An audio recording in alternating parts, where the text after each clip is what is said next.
Jadi ada 4 tadi ya. Kuatkan iman dan takwa. Kemudian cerdaskan pemikiran kita. Kemudian fisik kita juga harus kuat. Kemudian mental kita juga harus baja. Kan begitu.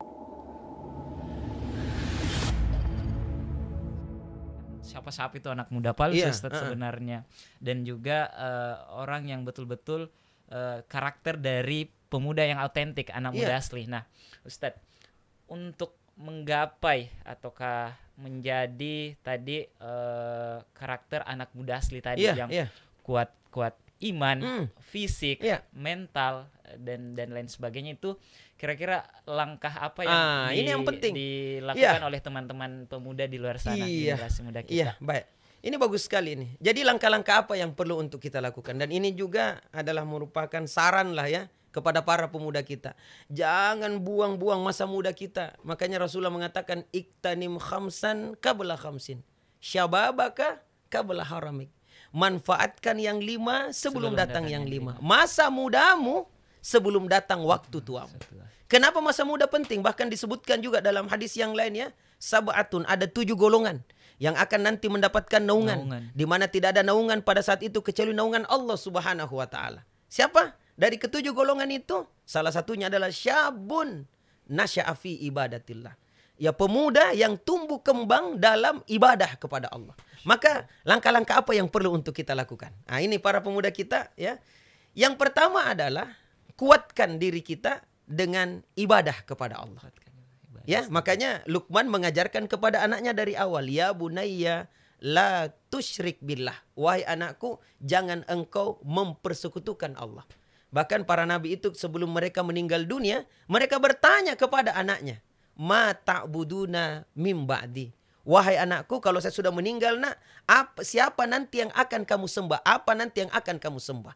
Kan begitu ya? Jawaban mereka adalah yang kami sembah adalah Allah Subhanahu wa taala. Kalau orang tua sekarang bukan itu yang dia tanya. Ya, yang dia tanya apa yang kau makan nanti kalau bapak sudah meninggal, kan begitu modelnya. Nauzubillah, rajin taat ibadah, dan ibadah ini penting Ustaz. Itulah kenapa sampai Rasulullah menyuruh itu, ajari anakmu sholat 7 tahun, 10 tahun tidak sholat pukul dia. Ya, Luqman mengajarkan kepada anaknya, ya bunayya aqimis sholah. Jadi dulu sholat itu, baru wa'mul bil ma'ruf wanha anil munkar wasbir ala ma asabak. Ya. Tapi peran orang tua cukup signifikan ya tadi kalau misalnya dari awal memang dari awal itu orang tua sangat dan orang tua nanti akan dimintai pertanggungjawaban. Jadi orang tua itu, anak itu bukan hanya sekedar nikmat, tapi dia juga adalah merupakan amanah. Amanah yang nantinya dimintai pertanggungjawaban. Bahkan dalam Quran Allah berfirman, ya ayyuhallazina amanu qu anfusakum wa ahlikum nar. Wahai orang-orang yang beriman, jagalah diri kalian dan keluarga kalian dari azab api neraka. Jadi orang tua nanti yang akan dimintai pertanggungjawaban. Disinilah kerancuan kita orang tua, karena menganggap yang namanya pendidikan itu adalah di sekolah. Kerja orang tua cari uang saja, memfasilitasi sandang, pangan, papan, kemudian biaya pendidikan. Padahal anak-anak bukan hanya butuh itu. Mereka butuh dimengerti, dicintai, dihargai, diajak bicara.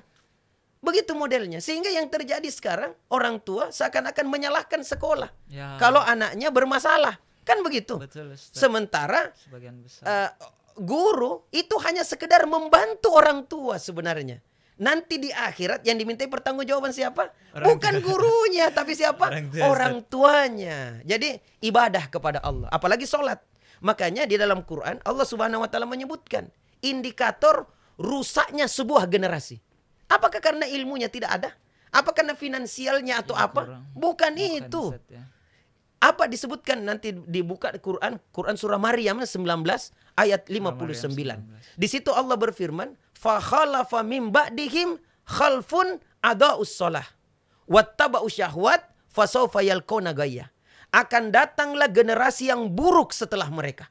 Siapa generasi yang buruk itu? Cuma 2 indikasinya dalam ayat ini. Yang pertama adalah menyia-nyiakan sholat, dan yang kedua adalah memperturutkan hawa nafsu.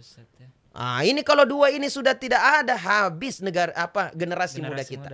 Hancur generasi muda kita. Jadi biar dia pintar, cerdas tapi tidak sholat, atau memperturutkan hawa nafsunya. nafsu, Ustaz. Hanya kepintarannya itu membawa kepada keburukan, membawa kepada ketidakbaikan.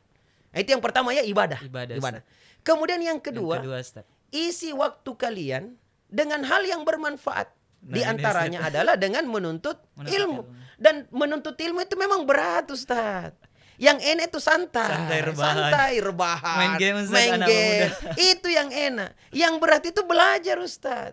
Maka pada saat kita menuntut ilmu, itu dibutuhkan kesabaran, ketekunan, fokus, dan memang waktu yang diluangkan. Iya, masa muda kita buang ya. Kita masa muda, maksud saya duduk di deker. Tahu deker, Ustaz ya? Ya, yang ganggang ya, di depan rumah ya, duduk kemudian main game. Kita harus hilangkan semuanya itu untuk belajar, baca buku, googling ya, membuat laporan dan lain sebagainya. Kan kita hilangkan masa muda kita yang santai-santai tadi ini dengan hal yang keras. Dan ya Allah, saya terkadang bilang, Ustaz, kalau kita mampu memanfaatkan waktu kita dengan baik, dengan menuntut ilmu, terkadang saya sampaikan sedikit waktu yang kita habiskan untuk menuntut ilmu, maka kita akan rasakan manfaatnya jauh lebih panjang daripada waktu yang kita habiskan untuk menuntut ilmu. Memang berat di sana, butuh kesabaran, butuh ketekunan, butuh fokus, butuh yang namanya uang yang banyak yang harus dikeluarkan, pengorbanan yang tinggi, tapi manfaatnya jauh lebih panjang. Tidak lama Ji, Kak Arsal, itu kita belajar naik sepeda. Mungkin 1 minggu, jatuh bangun, berdarah-darah, Ustaz. Tapi karena kita semangat, sabar, tekun, fokus, ya, akhirnya 1 minggu kita belajar naik sepeda. Pada saat kita tahu naik sepeda, berapa lama kita rasakan manfaatnya. Kak Arsal tahu naik sepeda usia berapa atau kelas berapa? SD, Ustaz, kelas berapa? Kelas 4. Anggaplah kelas 4. Tahu naik sepeda. Berapa lama belajar? Mungkin 1 minggu atau 1 bulan. 1 minggu ya. 1 minggu belajar. Tapi setelah tahu naik sepeda, berapa lama dirasakan manfaatnya? Sampai hari ini. Sampai hari ini. Bukan 1 minggu kan? Bukan 1 minggu kan? Berpuluh-puluh tahun. Luar biasa. Setengah mati belajar naik sepeda, Arsal. Jatuh bangun. Tapi setelah tahu naik sepeda, semua lorong adalah milik kita. Begitu modelnya. Mungkin ini yang kurang sama teman-teman kita. Ini yang kurang untuk anak-anak. Ya, yang kerjanya apa? Cuman main apa? Main game, main apa? Apa yang didapat dari situ? Apa yang didapat? Belajar berenang misalnya. Kita waktu belajar berenang mungkin berapa galon air masuk di paru-paru kita ya. Karena tidak ada orang langsung pintar berenang. Kecuali belajar. Tetapi setelah tahu berenang, semua samudera adalah miliknya. Masya Allah. Iya, benar itu. Tidak lama kita belajar bahasa Inggris, hafal kosakata. Tapi setelah tahu bahasa Inggris, semua negara bisa kita kunjungi. Tidak lama kita belajar bahasa Arab, misalnya di Stiba, belajar bahasa Arab selama 4 tahun. Tapi setelah tahu bahasa Arab, semua kitab kita bisa baca. Mulai dari kitab yang barisnya gondrong sampai botak sekalipun. Kita bisa baca. Padahal cuma 4 tahun kita belajar, manfaatnya luar biasa panjangnya.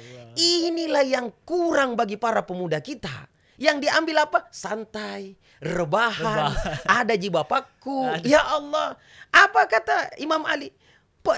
Yang dimaksud dengan pemuda adalah inilah saya, bukanlah ini bapak saya. Kan biasa begitu. Iya, ada ji bapakku. Iya, biasa dianggulkan orang tua. Ada ji backingku.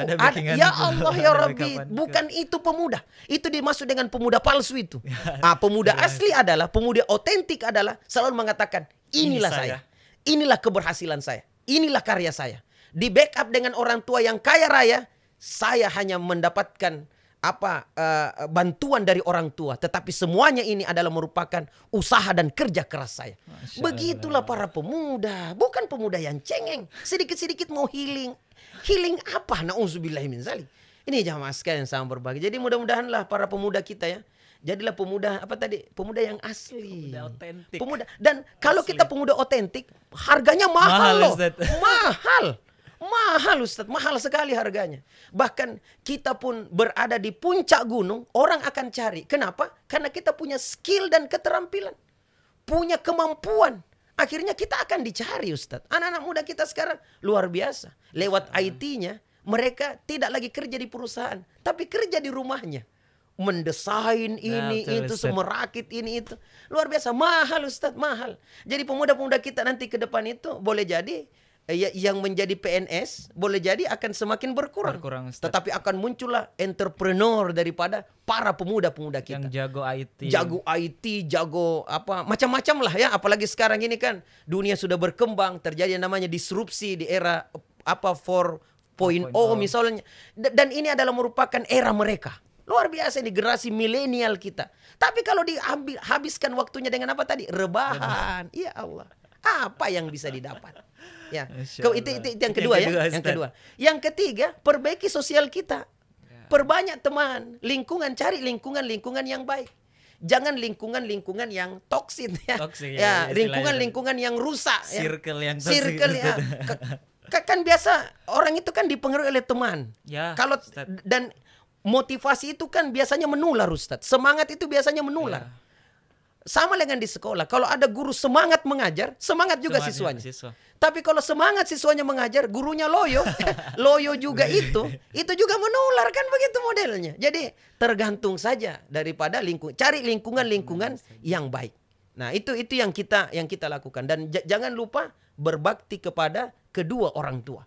Karena ini juga adalah merupakan faktor penentu keberhasilan seseorang di masa yang akan datang. Doa orang tua. Doa orang tua. Mungkin ini yang bisa kita sampaikan, Ustaz. Mudah-mudahan lah anak-anak muda kita bisa menjadi generasi-generasi terbaik di masa depan ya, dan bisa mengarahkan diri mereka itu kepada kebaikan. Ya. Nah, Masya Allah tadi sudah dipaparkan secara gamblang yang mana sih karakter anak muda palsu. Jadi belum tentu teman-teman di luar sana yang kita dianggap tidak ikut arus, tidak ikut kebiasaan, kita dijudge anak muda palsu, belum tentu itu teman-teman. Tadi sudah disampaikan Ustadz, dan juga Ustadz sudah jelaskan kepada kita semua. Iya, ada hal juga ini. Ya, ada juga satu lagi Karsal sebelum kita tutup ini, bahwa anak muda itu, yang namanya anak muda ya, terkadang tergelincir ya. Karena mereka kan selalu mau coba-coba, ikut-ikut arus begitu ya. Dan pada saat mereka ikut arus yang rupanya dapat merusak masa depan mereka, ingatlah, ada yang namanya tobat kepada Allah Subhanahu wa taala. Apalagi ini kan bulan Muharram ya, awal Muharram ya, tahun baru ya, 1444 Hijriah. Bagaimana kita berhijrah lah dari momentumnya ini bagus sekali ya. Innallazina amanu wa hajaru wa jahadu ya. Orang-orang yang beriman, kemudian yang berhijrah, kemudian yang berjihad. Karena hijrah itu harus dibarengi dengan keimanan. Kalau tidak iman cuma ikut-ikutan, hijrahnya istilahnya tomat ya, tomat ya. Tobat kumat ya. Tobat kumat. Kamu lagi ya. Karena tidak dibarengi dengan keimanan. Dan selain hijrah itu dibarengi dengan keimanan, harus dengan jihad. Artinya jihad apa? Dengan kesungguhan. Nah, maka ada yang namanya pintu ampunan Allah. Jadi teman-teman yang mungkin terjerumus pada pergaulan bebas atau narkoba atau hal-hal yang bisa merusak, ingatlah, kembali ke jalan yang benar. Ada namanya tobat ya. Wasari'u ila magfirati mir rabbikum wa jannah arduhas samawati wal ard uiddat lil muttaqin. Bercepat-cepatlah kalian kepada ampunan Allah dan surga yang luasnya seluas langit dan bumi, yang hanya dipersiapkan untuk orang-orang yang bertakwa. Jadi teman-teman, adik-adik kita yang mungkin tergelincir, enggak ada istilah tak kalah rusak ma ustaz. Tak kalah rusak ma, tidak, kalian masih muda loh, masih panjang masa depan. Anda mungkin bergelimang kepada kemaksiatan, ada waktunya untuk kembali pulang. Bertobat kepada Allah Subhanahu wa taala, dan insya Allah hal-hal yang buruk itu akan diganti dengan kebaikan-kebaikan. Ya, gitu Ustaz. Masya Allah, barakallahu fikum Ustaz atas sharing-sharingnya tentang pemuda kita dan bagaimana menjadi pemuda yang otentik. Dan alhamdulillah sahabat podcast dimanapun berada, alhamdulillah tadi kita sudah membahas tentang tema kita yang sangat menarik pada hari ini, yaitu say no to anak muda palsu. Dan kita semua sudah dapatkan pencerahan dari Ustadz kita, yang mana termasuk anak muda palsu dan yang dimana anak muda yang betul-betul yang berkualitas dan otentik ya Ustadz. Alhamdulillah tidak terasa karena waktu yang membatasi kita. Kita berharap semoga sharing-sharing tentang kepemudaan ini akan berlanjut. Dan semoga kita bisa bertemu lagi dengan Ustadz di waktu dan di momen yang akan datang insyaallah. Sekali lagi kami ucapkan jazakallahu khairan Ustadz atas sharing-sharing yang sangat bermanfaat.